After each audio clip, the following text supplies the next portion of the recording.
नमस्कार दोस्तों, लीजिए सुनिए मेरे यानी सरोज गिरी गोस्वामी द्वारा लिखी कहानी मिट्टी की गाड़ी। तो आइए सुनते हैं ये कहानी मिट्टी की गाड़ी। तभी लच्छू के जी में तो आया कि कह दे, अब्बू अब कहाँ खोऊंगी, खो तो बहुत पहले गई थी, अब तो स्वयं अपने आप को खोज रही हूँ और आज तो खुद को खोज ही कहाँ पाई हूँ, बस टुकड़ों में बिखर कर टुकड़ा टुकड़ा हो गई हूँ। लेकिन वह दिल की जज्बातों को होठों तक कहाँ ला पाई थी, जज्ब हो गए थे उसके सीने में। अब देश ने हौले से उसका हाथ पकड़ा तो वह विरोध नहीं कर पाई, बस उसके स्पर्श से दिल के तार झंझना उठे थे और पूरे शरीर को झंकृत कर गए थे। दोनों ही मेले में गुम हो गए थे। लच्छो अपने आप को खुश रखने की भरसक चेष्टा कर रही थी। वह इस मेले की रंगीनियों में खो जाना चाहती थी। वह आज के इस दिन को भरपूर जीना चाहती थी, क्योंकि वह जानती थी केवल और केवल आज का दिन ही है उसके जीने का, भरपूर खुशी मनाने का, खिलखिलाकर जी भरकर हंसने का। वह चाहती थी कि अब देश के साथ बिताए हर पल को, हर क्षण को वह जिए, महसूस करे, पूरी जिंदगी की गमों को एक दिन की खुशी से बदल ले। आज वह सजे संवरे, चुनरी ओढ़े, पायल चूड़ी पहने और उन्हें छनकाती खनकाती पूरे मेले में घूमे।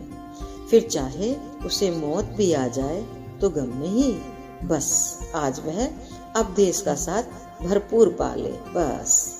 क्योंकि क्या पता आज के बाद वह अब देश का साथ पा भी पाएगी या नहीं, शायद नहीं। इसी विचारों में वह खोई थी। तभी अब देश की बातों से उसका ध्यान भंग हुआ और वह जैसे सोते से जागी थी। लच्छो देखो, ये हरी चूड़ियां अच्छी लग रही हैं कि लाल, या फिर धानी रंग की चूड़ी लूं?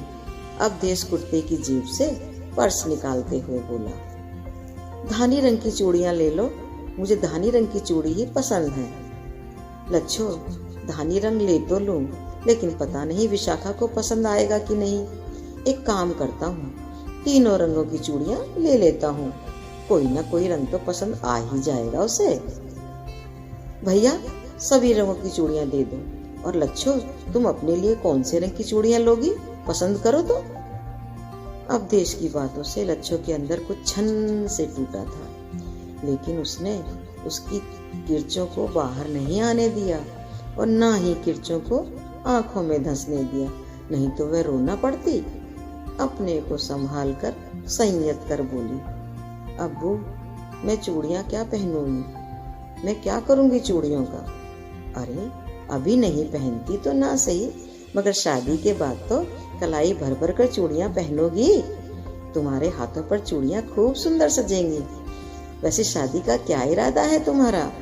आज जाकर काकी से तुम्हारी शादी की बात करूंगा। तुम कहो तो मैं कोई अच्छा लड़का ढूंढ दूं तुम्हारे लिए। शहर में सुयोग्य वरों की कमी नहीं है। वैसे तुमने तो नहीं ढूंढ लिया अपने लिए कोई लड़का? अगर ढूंढा हो तो अभी चुपके से बता दो, काकी से बात करने में आसानी हो जाएगी। नहीं नहीं अब्बू, तुम भी कैसी बातें करते हो, मैं कहाँ लड़का ढूंढूंगी अपने लिए। कहने को कह तो गई लच्छो, लेकिन दिल में तो आया था कि अभी कह दे कि सालों पहले ढूंढा था एक जीवन साथी, मगर उसको कभी बता ही न पाई और वह खुद समझ नहीं पाया। जाने दो, शायद तकदीर में यही बदा था। फिर दोष भी किसे दे लच्छो, जो होना था हो गया, अब तो जो है उसी में संतुष्ट रहना है। वैसे इस सब में अब्बू का भी क्या दोष है, बेचारा तो जानता ही नहीं था कि जिसे वह अपना ही साथी, बचपन की साथी मानता है, वही उसे चाहती है। उसने ही कभी कहा भी तो नहीं था। लच्छो मन ही मन सोचती रही, लच्छो लो ये हरी रंग की चूड़ियां, इन्हें अपनी शादी में पहनना, मैं और विशाखा तुम्हारी शादी में जरूर आएंगे। तुम ना भी बुलाओगी तो भी मैं तो जरूर आऊंगा। शादी में बिना बुलाए भी आओगे तो मेरे दिल की बात बिना कहे ही क्यों न समझ पाए तुम। यही सोचकर दो मोती उसके गालों पर लुढ़क गए, जिनको लच्छो ने बड़ी ही सफाई से अपने अब्बू से छिपाकर पहुंच लिया। आगे जाकर दोनों ने छक्कर जलेबी खाई, फिर मलाई वाले दूध का आनंद लिया। कुछ मिठाइयाँ अब्बू ने ताऊ ताई व काकी के लिए पैक कराई। फिर मेले से निकलने लगे। तभी अवधेश के कानों में कुछ कुछ सुनी सुनाई सी आवाज पड़ी। खिलौने ले लो बाबू, मिट्टी के खिलौने हैं, दाम भी ज्यादा नहीं है। यह गुड़िया, सीटी, चक्की और यह तड़तड़ी बजाती मिट्टी की गाड़ी। मिट्टी की गाड़ी का नाम सुनते ही अवधेश सचेत सा हो गया था। मिट्टी की गाड़ी और उसकी आवाज सुनकर अवधेश ने पलटकर देखा। एक बूढ़ी सी औरत ठीक उसके पीछे टोकरी में खिलौने रखे बैठी थी। उसके बाल सन की तरह सफेद हो गए थे, चेहरे पर झुर्रियां पड़ गई थी, बदन पर सूती साड़ी थी जो इतनी पुरानी थी कि रंग से बदरंग हो गई थी, लेकिन चेहरे पर अभी भी रौनक और वाणी में कड़कता थी जैसे उसके जवानी के दिनों में थी। अवधेश इस बूढ़ी औरत को अब पहचान गया था। ये वही सुरजा थी जिसे अवधेश ने कभी बचपन में देखा था। उसने मुस्कुराते हुए झुककर गाड़ी उठाई और अतीत की गहराइयों में गोते लगाने लगा था। गर्मियों के दिन थे, दोपहर का समय था। सूरज की तपिश से धरती कुम्हार के आवे की तरह तप रही थी। ऐसी चिलचिलाती धूप में मनुष्य तो क्या, पशु पक्षी भी अपने अपने आशियाने में बैठे ऊँघ रहे थे। सभी गर्मी से तरबतर, पसीने से बेहाल थे। ऐसे में अवधेश भी अपने घर के बरामदे में बैठा पतंग के कन्ने बांध रहा था। उसका मांझा उलझ गया था तो उसे वह बड़े ही मनोयोग से सुलझा रहा था। उसके माता पिता भी कमरे में सो रहे थे। माँ कई बार अवधेश को साथ सोने को कह चुकी थी, लेकिन अवधेश का मन सोने की बजाय खेलने में ज्यादा लगता था। बच्चों को तो वैसे भी न सर्दी लगती है न गर्मी। पता नहीं क्यों हम बड़े ही चिल्लाते रहते हैं, हाय हाय गर्मी है, हाय हाय सर्दी है। मगर सर्दी को तो बच्चों को तो न सदा दिन एक से लगते हैं, बस मस्ती से भरे।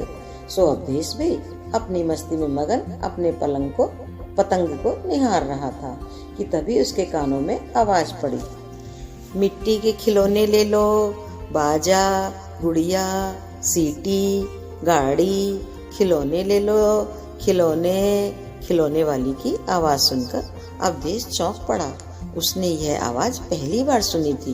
वह उत्साहवश बाहर आंगन में से निकलकर गली में झांकने लगा तो उसने देखा एक औरत पसीने से लथपथ उसके दरवाजे से गुजर रही थी। अवधेश का मन हुआ कि पूछे और देखे कैसे खिलौने हैं, खासकर वह मिट्टी की गुड़िया, मिट्टी की गाड़ी जो उस औरत के पल्लू से बंधी थी। और वह जब आगे चलती तो उसके पीछे उसकी गाड़ी तड़ तड़ कर चलती थी। इस गाड़ी ने अवधेश का मन मोह लिया था। कुछ सोचकर अवधेश खिलौने वाली से बोला था, माई बड़ी गर्मी है, पानी पियोगी? पानी लाऊं तुम्हें? ए लल्ला, प्यास तो लगी है, फिर गर्मी भी सचमुच कयामत ढा रही है। जा लल्ला, ले ही आ एक लोटा पानी। माई की बात सुनकर अवधेश की बाछें खिल गईं। वह भागता हुआ अंदर गया पानी लेने और तुरंत पानी लेकर लौटा। तब तक माई अपने खिलौने की टोकरी नीचे उतार चुकी थी और साड़ी के पल्ले से पंखा झलने लगी थी। अवधेश ने पानी का लोटा उसके हाथ में थमा दिया तो माई पानी पीने लगी और अवधेश बड़ी ही हसरतों से खिलौनों को देखने लगा। उसका मन कर रहा था कि वह खिलौनों को हाथ में लेकर छुए, देखे, लेकिन वह कुछ कह न सका था, न कर सका था। इतने में माई भी पसीने को पोंछकर उठी और खिलौनों का टोकरा सिर पर रख लिया और आवाज लगाती एक ओर को चल दी। अब तो माई रोज ही खिलौने लेकर उसके घर के पास से गुजरती थी। अवधेश का मन करता था कि वह खिलौना खरीदे, खासकर वह गाड़ी। एक दिन उसने हिम्मत कर माई से पूछा था, माई एक गाड़ी लूं तो कितना अनाज लोगी? बेटा, इस गाड़ी की कीमत तो ज्यादा है, कम से कम थाली भर कर गेहूं लूंगी। अवधेश माई का उत्तर सुनकर सन्न रह गया। उसने सोचा, अम्मा तो थाली भर गेहूं देने से रही, और उनकी बात भी सही है। थाली भर गेहूं इस मिट्टी की गाड़ी के बदले में देंगी तो हम सब खाएंगे क्या? और अम्मा तो वैसे भी किफायती हैं, किफायत से चलती हैं। उन्हें तो कहीं आंगन में दाल के या अनाज के दाने पड़े मिल जाएं तो तुरंत कमीज की जेब में या साड़ी के पल्लू में बांध लेती हैं। उनके पल्लू में गांठ लगी देखकर अब पहले तो अवधेश को भी धोखा हो जाता था। वह सोचता कि अम्मा के पल्लू में शायद दो आना बंधे हैं, मगर खोलकर देखने पर उसमें केवल दाने ही मिलते थे। तो अवधेश दाने देखकर झेप जाता था और अम्मा उसकी इस हालत पर मंद मंद मुस्कुराती थी। तो अवधेश पूछ बैठता था, अम्मा ये दाने पल्लू में क्यों बांधती हो? अरे लल्ला, घर में बुहारी फेर रही थी तो आंगन में पड़े मिले, शायद तेरे बाबा जो गेहूं की गठरी ले गए हैं उसमें से ही गिर गए होंगे। तो तुम दानों को उठाती क्यों फिरती हो? अवधेश झुंझला कर कहता, ना लल्ला, अनाज के दानों को मिट्टी में नहीं मिलाना चाहिए, इससे अनाज का अपमान होता है, अम्मा समझाते हुए कहती थी। अब अवधेश का मन रात दिन उस गाड़ी में ही पड़ा रहता था। उसके साथी भी उसी की तरह थे, सभी छोटे मोटे किसान के बेटे थे। तो किसी को भी घर में इतना गेहूं मिलने की उम्मीद न थी जो गाड़ी खरीदी जा सके, लेकिन लालसा सभी के मन में थी मिट्टी की गाड़ी पाने की। एक दिन शाम को सभी बच्चे चौपाल पर गुल्ली डंडा खेल रहे थे और बीच बीच में मिट्टी की तड़तड़ गाड़ी की भी चर्चा चल निकली थी। अवधेश के हाथ में डंडा था और वह गिल्ली को जोर से मारकर दूर फेंक रहा था। सब बच्चे दौड़ दौड़ कर गिल्ली उठाने जाते थे। वे सब अभी खेल ही रहे थे कि अचानक अवधेश की निगाह पेड़ के नीचे बैठी लड़कियों पर पड़ी। वे सभी एक ही गुड़िया से घर घर खेल रही थी। अचानक एक विचार अवधेश के मन में कौंधा और उसने हाथ में डंडा नीचे पटक दिया और बोला, लालिया, नत्थू, काले, सब इधर आओ। क्या धांसू तरकीब आई है खोपड़िया में? अबे जल्दी आओ। अवधेश बड़े ही उतावलेपन से बोला। धीरे धीरे सभी बच्चे खेल छोड़कर उसके इर्द गिर्द जमा हो गए और तभी लालिया बोला, अबे ओए, हारने लगा तो खेल बंद करवा दिया। अभी तो तुझे जीतने के लिए कई फेरे लगाने हैं बच्चू। आज तो तुझे हराएंगे भी और तुझसे बताशे खाएंगे भी। तूने कहा था ना कि तू हारेगा तो बताशे खिलाएगा। ओ खदवा, जब करेगा खाने की ही बात करेगा। मेरी तरकीब सुन तो सही बच्चू, तू भी क्या याद रखेगा मेरे दिमाग को? कहकर अवधेश राजदराना तरीके से तरकीब बताने लगा गाड़ी खरीदने की। देखो भाई, वो तड़तड़ वाली गाड़ी सभी को चाहिए। क्यों? ठीक बात? हाँ, बिल्कुल ठीक बात। सभी एक सुर में बोल पड़े। तो सब एक काम करो, जब शाम को कल सब यहीं खेलने आओगे तो कुर्ते की दोनों जेबों में गेहूं भर के ले आना। फिर सारा गेहूं इकट्ठा हो जाएगा तो इतना तो हो ही जाएगा कि माइक से एक गाड़ी ले सकें। फिर सब बारी बारी से उस गाड़ी से खेलेंगे। फिर रात को भी गाड़ी बारी बारी से ही सभी के पास रहेगी। बोलो, मंजूर है ना शर्त? अवधेश आंखें नचाता हुआ बोला था। तभी नत्थू नाक सुड़कते हुए बोला, माना, गाड़ी बारी बारी से सभी के पास रहेगी, मगर पहले किसके पास रहेगी इसका फैसला भी अभी कर लो। उसमें फैसला क्या करना है? काले तपाक से बोला, मैं तुम सबसे बड़ा हूँ तो गाड़ी पहले मेरे पास ही रहेगी। अब उससे नाटा रतिया भी कहाँ पीछे रहने वाला था। वह भी मासूमियत से बोला, भैया, मैं तो तुम सबसे छोटा हूँ तो गाड़ी तो कायदे से मेरे पास ही रहनी चाहिए। किसने कहा तू छोटा है बच्चू? कद में ही छोटा है, पर है तो हमारी ही उम्र का। बहुत चलती में दम भरता है रे रतिया। तो गाड़ी अब तक आई भी नहीं थी और उसे रखने की समस्या पहले मुंह बाए खड़ी हो गई। हर बच्चा गाड़ी से पहले खेलना चाहता था और पहले ही उसे अपने पास भी रखना चाहता था। तो यह प्रस्ताव भी बच्चों की सभा में पारित भी हुआ और भंग होकर ठंडे बस्ते में भी चला गया। ठीक किसी सरकारी योजना की तरह। और गाड़ी आने का फैसला खटाई में पड़ गया और बच्चे मुंह लटकाए अपने घर चले गए। अगले दिन दोपहर सभी बच्चे कंधों पर स्कूल का बस्ता लटकाए घर को चले। सभी एक एक करके अपने घर चले गए, मगर अवधेश का घर सबसे आखिर में पड़ता था। वह कंधे पर बस्ता लटकाए तख्ती झुलाता हुआ अपनी ही धुन में चला जा रहा था कि अचानक सामने वाले घर में खिलौने वाली को बैठा देखकर वह ठिठक गया। खिलौने वाली सामने वाले डाक बाबू के घर में बैठी थी और उनकी पत्नी उससे बतिया रही थी। मिट्टी वाली गाड़ी को देखकर अवधेश अपने आप को रोक न पाया और उसे देखने के लिए डाक बाबू के चबूतरे पर पहुंच गया। अवधेश के पहुंचने से क्षण भर पहले ही डाक बाबू की पत्नी गाड़ी खरीदने के लिए गेहूं लेने अंदर गई और बोल गई कि लल्ला स्कूल से आता होगा, उसके लिए ही वह यह गाड़ी ले रही है। अवधेश जाकर खिलौने वाली के पास खड़ा ही हुआ था कि खिलौने वाली बोली, लो लल्ला, लो बाबू गाड़ी, तुम्हारी अम्मा भीतर गेहूं लेने गई हैं। कहकर उसने मिट्टी की गाड़ी अवधेश के हाथों में थमा दी। तो अवधेश एकदम सकपका गया और उसने क्षणिक सुख पाने की लालसा में दोनों हाथ आगे बढ़ाकर गाड़ी ले ली। वह अभी इस गाड़ी को गौर से देख ही रहा था, तभी डाक बाबू की पत्नी थाली में गेहूं लेकर आई और बोली, ओ माई, तुमने इस बालक को गाड़ी क्यों दे दी? यह मेरा लल्ला नहीं है। लो गेहूं, गठरी आगे करो। अब तक अवधेश समझ चुका था कि काकी अभी गाड़ी उसके हाथ से छीनकर भीतर ले जाएगी और वह ठगा सा देखता रह जाएगा। इसीलिए उसने जी कड़ा कर लिया था। तभी उसके कानों में आवाज पड़ी, लल्ला, जब तक मन्ना नहीं आता तो खेल ले इसी गाड़ी से, जब वह आ जाए तो उसे दे देना। काकी की बातों का अवधेश को एकाएक विश्वास नहीं हुआ और जब विश्वास हुआ तो उसने गाड़ी को चूम लिया और गाड़ी चलाने के लिए उसे नीचे रखकर उसकी डोरी खींची कि गाड़ी से सुमधुर आवाज निकली, तड़ तड़ तड़ तड़। अवधेश तो उसकी आवाज में खो ही गया।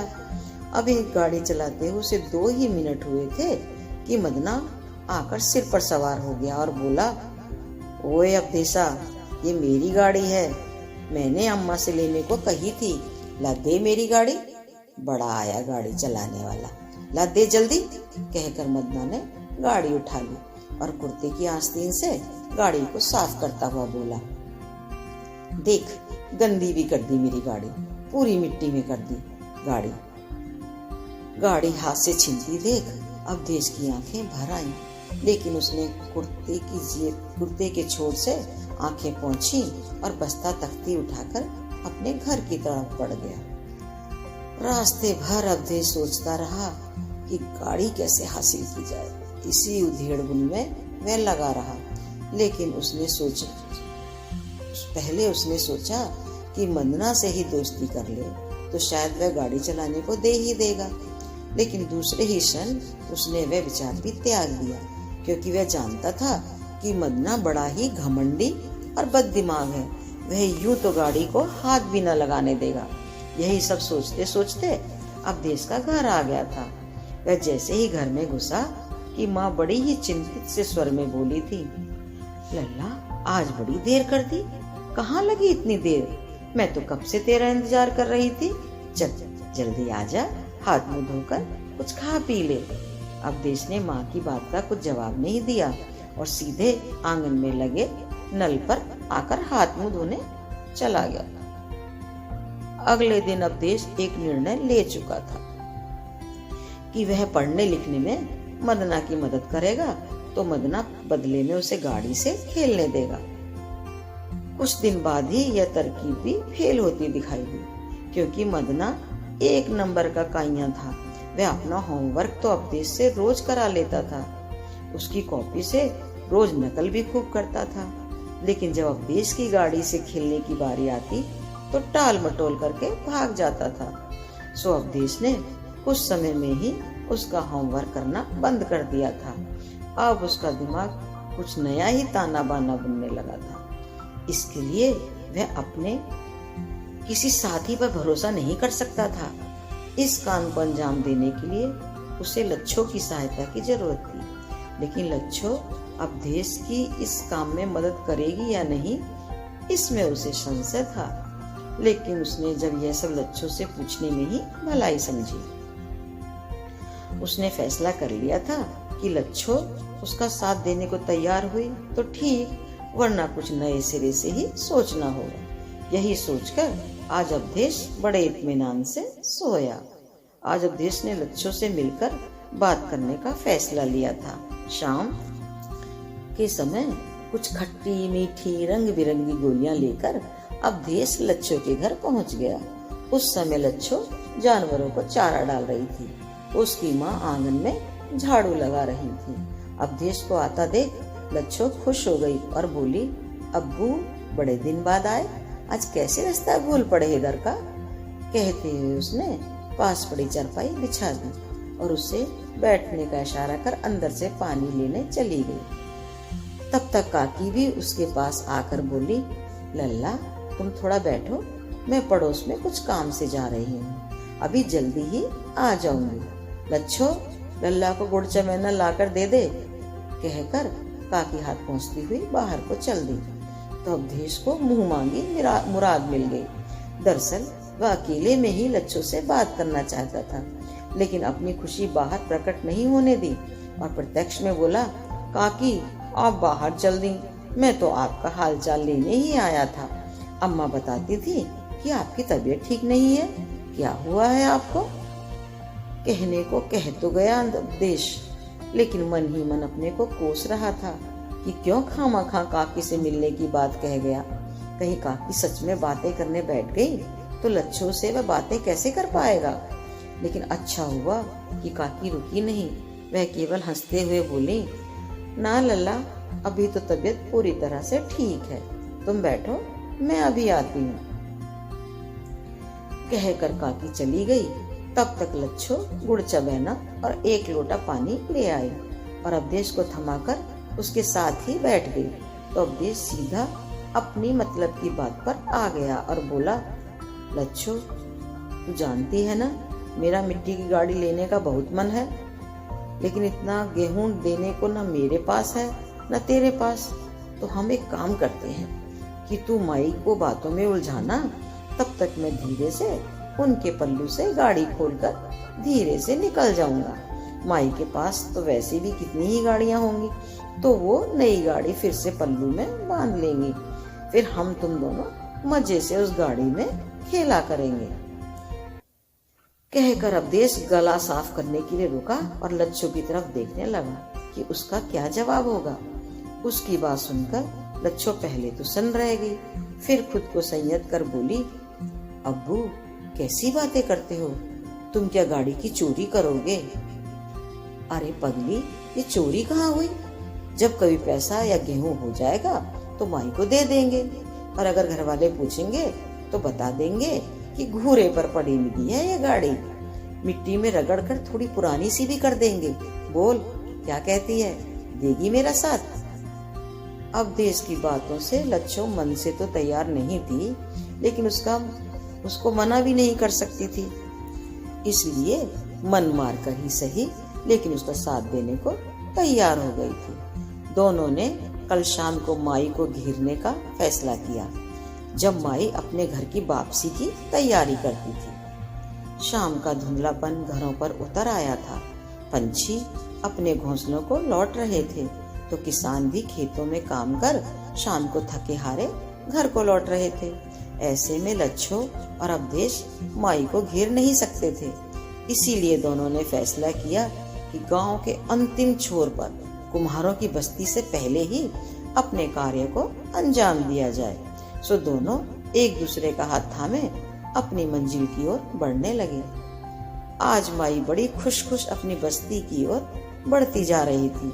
वह अपनी ही धुन में कोई लोकगीत गुनगुना रही थी और पीछे पीछे उसके पल्लू में बंधी उसकी गाड़ी भी तड़ तड़ करती चल रही थी। बचे हुए खिलौने की टोकरी उसके सिर पर रखी थी। दोनों अपनी तरकीब को अंजाम देने के लिए ठीक माई के सामने जाकर खड़े हो गए। तो माई भी उन्हें देखकर मुस्कुरा दी और बोली, का हो लल्ला बाबू, आज खेलते खेलते यहाँ तक आ गए। अब जल्दी घर जाओ, तुम्हारे घर वाले तुम्हारी राह देखते होंगे बच्चों। अवधेश ने माई की बात का कोई उत्तर ना दिया, बस माई के पीछे जाकर खड़ा हो गया। तो लच्छो ने आगे का मोर्चा संभाल लिया और हंसते हुए बोली, माई आज तो बड़ी खुश हो, क्या सारे खिलौने बिक गए हैं? जरा रुको तो सही, आप तो दौड़ ही जाती हो। फिर कुछ सोचकर बोली, माई क्या कल खिलौने लेकर नहीं आओगी? आओगी ना, बताओ तो सही। कल मैं खूब सारा अनाज लाऊंगी और ढेर सारे खिलौने खरीदूंगी। कल जल्दी ही चली आना। कहने को तो लच्छो माई से बातें कर रही थी, मगर उसकी एक आंख अवधेश पर लगी थी, जो मूर्तिवत खड़ा था। वह इशारे से गाड़ी खोलने को कह भी रही थी, लेकिन वह जड़वत वहीं का वहीं खड़ा था। लच्छो समझ गई कि अवधेश गाड़ी निकालने की हिम्मत नहीं जुटा पा रहा है, तो वह झुंझला गई और उसकी तरफ आंखें तरेर कर बोली, अब्बू चलो अब घर चलें। कहकर वह माई के पीछे आ गई। तो माई बोली, हाँ बच्चों, अब घर जाओ, मैं कल फिर खिलौने लेकर आऊंगी, फिर तुम खूब खिलौने खरीद लेना। यह कहते कहते माई आगे बढ़ गई और दोनों बच्चे रुआं से होकर जाते हुए देखते रहे और उसकी गाड़ी की तड़तड़ की आवाज सुनते रहे। माई के वापिस जाते ही लच्छो अवधेश पर बरस पड़ी और भुनभुनाते हुए बोली, क्यों जी, जब गाड़ी पल्लू से निकालनी ही नहीं थी तो फिर क्यों इतनी दूर तक खींच कर लाए मुझे? मैं तो खड़ी खड़ी बातें करती रही, फिर भी तुम गाड़ी नहीं निकाल पाए। बड़ा कहते थे कि गाड़ी निकाल कर खूब मजे में खेलेंगे। अब चलो घर, खूब देर हुई, माँ बापू की डांट सुननी पड़ेगी सो अलग। अब कुछ बोलते क्यों नहीं हो? खेत के बिजुका की तरह चुपचाप खड़े हो, मिट्टी के माधो कहेंगे। कहकर लच्छो सांस लेने को रुकी तो अवधेश ने सिर उठाया तो उसने अब तक कंधों पर लटका रखा था। लच्छो ने देखा कि उसकी आंखें आंसुओं से भरी थीं। अवधेश की आंखों में आंसू देखकर लच्छो थोड़ा नरम पड़ गई और बोली, वैसे तुम गाड़ी क्यों नहीं खोल पाए माई के पल्लू से? मैं तो कितनी देर तक उनसे बातें करती रही थी और तुम्हें इशारा भी तो कर रही थी। लच्छो, सच कहूँ तो मेरा मन नहीं माना माई की गाड़ी चुराने का। चोरी तो चोरी ही होती है ना, चाहे छोटी हो या बड़ी चोरी, चोरी तो चोरी है। मेरे हाथ उठ ही नहीं रहे थे री। लगता था मानो भारी हो गए हैं। लगता था जैसे किसी ने मेरे हाथों की सारी शक्ति ही छीन ली हो। लच्छो, मैं समझ गया यह काम मुझसे ना हो पाएगा। चलो घर चलते हैं। कहकर दोनों ने घर की राह ली। दोनों में रास्ते भर एक दूसरे से बात नहीं की थी। दोनों अपने विचारों में उलझे थे। चलते चलते जब लच्छो का घर आ गया तो वह अवधेश से बोली, अब्बू कल हम दोनों ही अपने घर से थोड़ा थोड़ा गेहूं ले आएंगे और कल गाड़ी खरीद लेंगे, ठीक है ना? अब तुम उदास मत हो और अपने घर जाओ। कल हम चौपाल पर मिलेंगे और गाड़ी खरीद लेंगे। कहकर लच्छो अपने घर में घुस गई और अवधेश भी बोझिल कदमों से आगे बढ़ गया। अगले दिन अवधेश दोनों कुर्तों की जेबों में गेहूं भर लाया। उधर लच्छो भी अपनी चुनरी में थोड़ा गेहूं बांध लाई और दोनों चौपाल पर बैठकर माई का इंतजार करने लगे।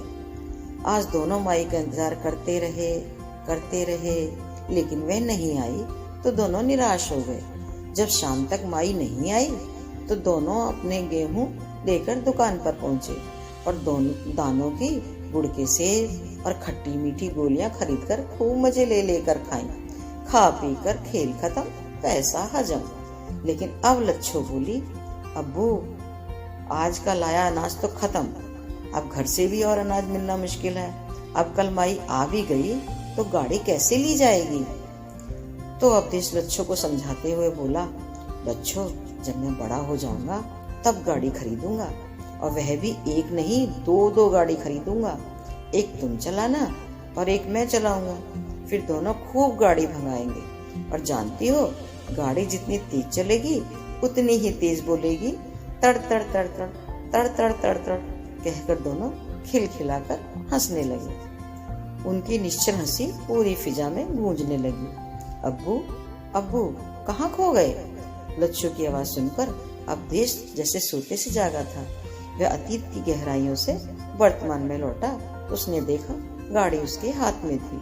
उसने गाड़ी जमीन पर रखकर उसकी डोरी खींची तो गाड़ी तड़ तड़ करके आगे बढ़ने लगी। यही गाड़ी की तड़तड़ की आवाज उसके कानों में मिश्री सी घूमने लगी थी। उसकी आवाज सुनकर अवधेश झूम सा गया था। उसकी बचपन की मुराद और लालसा आज पूरी हुई थी। उस मिट्टी की गाड़ी को देखकर वह खुश हो गया था। उसने 2 गाड़ी उठाई और एक गाड़ी लच्छू की तरफ बढ़ाकर बोला, लच्छू ये रही तुम्हारी गाड़ी। मैंने कहा था ना, बड़ा हो जाऊंगा तो गाड़ी लेकर दूंगा, लो अपनी गाड़ी। कहकर गाड़ी उसने लच्छू की तरफ बढ़ा दी। आज वह मिट्टी की गाड़ी पाकर बहुत खुश था। उसकी सपनों की मिट्टी की गाड़ी उसके हाथों में थी और वे दोनों एक दूसरे की तरफ मुस्कुराते हुए देख रहे थे। दोनों की गाड़ी उनके हाथों में जो थी। दोस्तों, आपको कैसी लगी मेरी ये कहानी? मुझे जरूर बताना। धन्यवाद दोस्तों।